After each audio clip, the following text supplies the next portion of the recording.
This is the brand new DJI Lito 1 and X1 drones, and in this video I'm going to be testing out every aspect of these drones, as well as putting them head to head against the DJI Neo 2, all to see which drone is the right one for you. The DJI Lito series is essentially here to replace all the DJI mini drones except for the Pro range, and because of that it's basically the exact same size, weight and dimensions of the mini drones. The Lito 1 and X1 are basically the exact same hardware. The only difference comes down to the camera system as well as the obstacle avoidance and the internal storage. Compared to the Neo 2, the Lito series are quite a lot bigger in their footprint and size as well as their weight, and that definitely comes with its pros and cons, which we will cover in this video. The biggest differentiator between these three drones is the camera. And the Lito X1 has the biggest sensor at 1/1.3 inches, whereas the Lito 1 and Neo 2 both have a 1/2 inch sensor. Now let's see how that translates into real world footage. For these shots I tried to match the drones up as closely as possible, and every camera is set to -2 sharpness. The Lito 1 and Neo 2 only have normal color mode, whereas the Lito X1 has a D-Log M mode. Something else to note is that the Lito 1 has a 26mm equivalent lens, and the Lito X1 has a 24mm equivalent, and the Neo 2 has a 16.5mm equivalent. So the Neo 2 is a lot wider than the other drones. Side by side, I think all three drones actually look pretty good. The Lito X1 is definitely my favorite, followed by the Lito 1 and then the Neo 2. And you can see this even more when we crop into 400%. The Lito X1 is just holding more detail and there's less artifacts in the image. I also did the same shot on the Mini 5 Pro, and it's definitely the best out of the four, but it's impressive to see how close the other three drones actually are. I think most people aren't going to really care that the Lito 1 is limited to normal color, but for me personally, and if you want to take your editing a bit more seriously, then the D-Log M on the Lito X1 is a pretty big deal.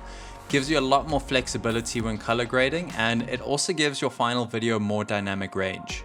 None of these drones are able to flip the camera vertically like the Mini 5 Pro does, so to shoot vertical, the camera actually crops the sensor and it cuts the resolution down to 2.7K.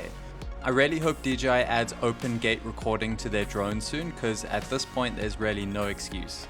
All three drones look very good in their vertical video mode, and I would just say it's the same story here, where the Lito X1 is definitely ahead of the other two drones, but it's not by a massive margin.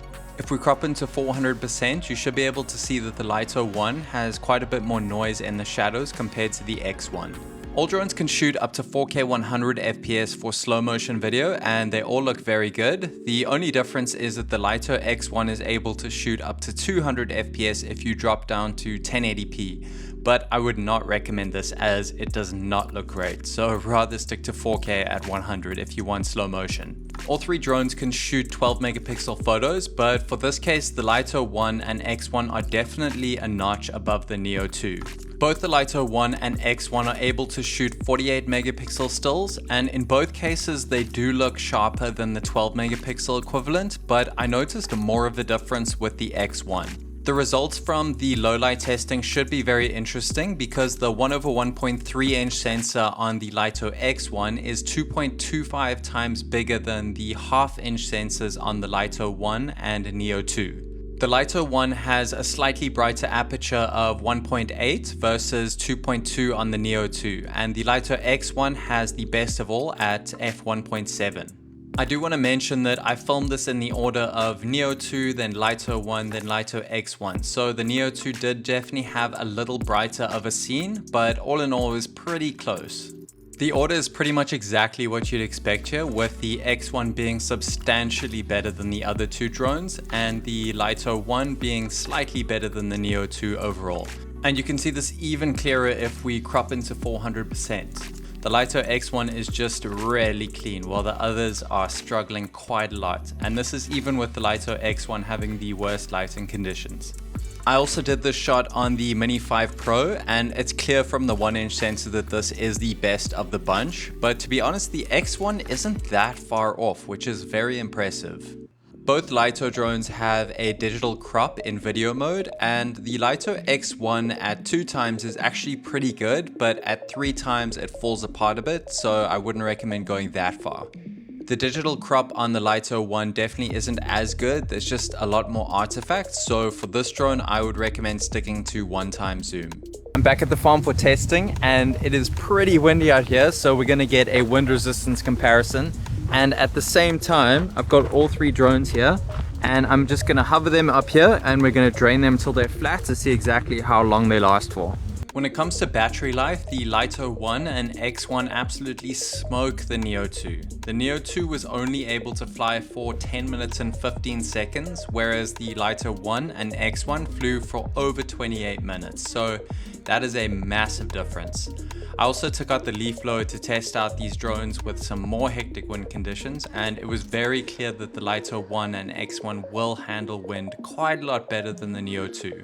The batteries for the Lito 1 and X1 are slightly different. The 1 has a capacity of 18.9 watt hours and the X1 has a capacity of 19.5 watt hours.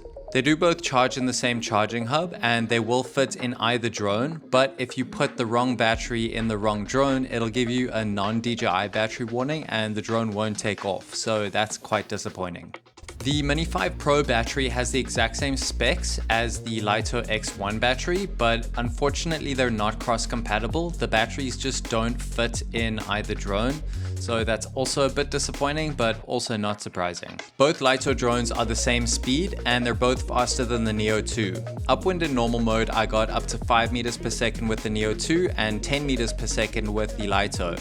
And in downwind the Lito was the same, but the Neo 2 got up to 8 meters per second. Upwind in sport mode, the Neo 2 got up to 8 meters per second and the Lito up to 12 meters per second. Downwind in sport mode, the Neo 2 got up to 12 meters per second and the Lito's up to 17 meters per second. All 3 of these drones have omnidirectional obstacle avoidance, and interestingly they both do it by having a single camera on top of the drone as well as another camera on the bottom of the drone. The Neo 2 has an identical setup with 1 camera on the bottom and 1 camera on the top. This is in contrast to what we've normally seen from DJI. For example, the Mini 5 Pro has 2 cameras on the back, 2 cameras on the front, and another 2 cameras on the bottom of the drone. I always thought you had to have 2 cameras to get stereoscopic vision, but it seems DJI has figured out how to do it with just 1. The difference with the Litos is that the X1 has a LiDAR sensor on the front of the drone, which should give better obstacle avoidance in the forward direction, especially at night when it's dark. And funnily enough, the Neo 2 also has a LiDAR sensor on the front, but the Lito 1 is missing it. In practice, all the drones were essentially identical in their obstacle avoidance performance, and they all did pretty well. There was one incident where I turned around quickly and it was downwind and I managed to smack the Neo 2 into a tree. However, it was fine, and I think this is a pretty outlying circumstance.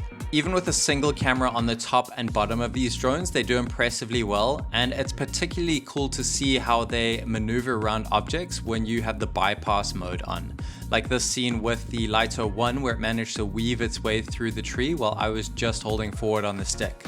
When it comes to follow modes, only the Neo 2 will allow you to feel like a Jedi Knight, which is definitely a bonus because it is a lot of fun. The Neo 2 does follow very well and you are going to get great shots doing this. I do really like that you don't have to have a controller at all. However, it does struggle in stronger winds and it's also not going to be as fast as something like the Lito, so you do need to consider that when you are choosing a drone specifically for follow shots. Both Litos perform identically when it comes to follow mode, and you are going to have to take off with the controller and select your subject on screen, which is okay, but it's definitely not as convenient as with the Neo 2. The active track on the Lito 1 and X1 do work really well. You can choose where you want the drone to move relative to where you are, and then it'll essentially just follow you and get the shot. If you're flying yourself, then you will have to hold the controller, which is not ideal, but at least you do get more control. The spotlight mode is really cool, where once you select your subject, you can fly the drone around wherever you want and it'll keep your subject perfectly in the center frame. And this is a really great way to get dynamic shots and makes tracking much easier. Both the Lito 1 and X1 are capable of shooting a variety of quick shots, including the droney, rocket, circle, helix, boomerang, and asteroid. They do all of these very well, and you will get some pretty cool shots with them, but I must say I think the Neo 2 is definitely a much better drone for the quick shots, simply because you can choose them on the drone and hold the button and it'll take off and do them for you, whereas with this you have to do everything through the controller, which is just not very enjoyable, and it kind of takes away the magic that the Neo 2 has with that. The Neo 2 has even more quick shots. If you want to see all of them in action, then I'll link my Neo 2 review below. All three drones can do master shots as well, which is where the drone will essentially fly around itself and just get a bunch of different shots. All three drones are compatible with the DJI RC N3 and RC2 controllers, however only the Lito X1 is sold as a combo with the RC2 controller. When it comes to noise levels, there is a pretty big difference here. The Neo 2 is louder overall, and it does have a higher pitched frequency, so it's definitely the noisier of the two drones.